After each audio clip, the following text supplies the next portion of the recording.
So coming onto the inside, there's a couple things you can see here. I have most of the trim for the deluxe version, the custom cab package. So there's the stainless drip rail trim, all been repolished a few years back. There's this chrome strip here, and then the white steering wheel also belongs to the custom cab package, and the visor over the instrument panel. All little details that are kind of hard to find, but are nice when you find them. I added seat belts to it. These are the original style, which not the most pleasant to use, but they look correct. They're exactly what you would have gotten if you'd been able to convince your dealer to install seat belts back then. They have the aircraft style latches, and there's no tensioner. They just adjust to your size and click in place. Nice California gas tank, never had any rust issues. This does have the hard to find factory hydraulic jack option, which not too many of those around. The seat itself is the custom seat. It was also, I think, on the Adventurer package. A little more common in the 72 to 93 trucks, but it was available for these. This one's been reupholstered before I got it. It's leather on the face of it, but the back's vinyl. It's kind of overstuffed. So originally there was a strap here that would hold this down to be an armrest. That wouldn't work on this one, but it's got the cool little toolbox in the middle. Put your lunch in there, your thermos, whatever you want. I usually keep a tool roll, which will be included with the truck. I've got a tool roll full of vintage tools, contemporary with the truck, that are pretty much all you need to do anything you'd want in this thing. It has the very rare and very cool heavy duty gauge package, which has a mechanical oil pressure gauge, a sun tack, and a proper fuel, water, and amp gauge, circular instead of the regular square ones. Chrome ring on the steering wheel is correct for a 68. It's the matte finish one. I think 67 and earlier would have been shiny chrome, like the visor, which has been re-chromed to be the sort of earlier shiny chrome.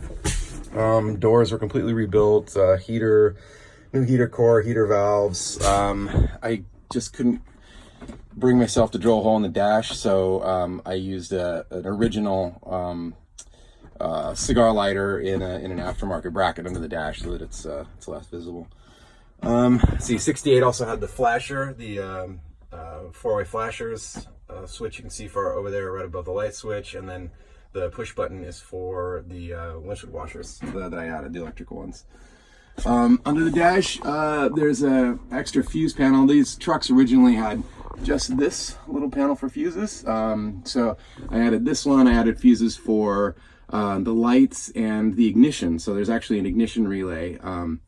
The ignition is run off of a GM HEI ignition module and a Mopar performance distributor with the electronic pickup. And then there's a relay as well for the ignition, which is kind of nice. Takes the load off the ignition switch and makes it start, perfectly at all times. I mean, this was my daily driver for a number of years, off and on, and it's never been anything less than perfectly reliable. The headliner is the original ones are kind of a fiberboard, but this is a nice soft one with a little bit of padding above it, and kind of reminds me of the original ones. There's plenty of insulation in the cab, everything under the carpets. You can see here there's a few layers. There's the mats. I mean, there's the rubber mat, and then there's an insulating layer with a foil backing, and then on all the large panels of steel, I put those Dynamat, the vibration dampening mats that'll keep the sound down. It's extremely tight and extremely quiet for an old truck. Again, lots of new hardware. You can see anywhere that I could find stainless that looks exactly like the original I did. Anywhere that was not available as stainless, I used reproduction. Anywhere that was not available, I CAD plated or repainted these. So, the whole cab was painted in pieces, and everything was, all the nuts and bolts were painted separately and put together, which is much nicer than the way that Dodge did them, of course, back when they were new. That's about it. I'll try to get some shots driving it in a second. It's not the easiest to shoot and drive at the same time, but I got to make a run to the dump. So I'll use that as an opportunity to show how it goes down the road.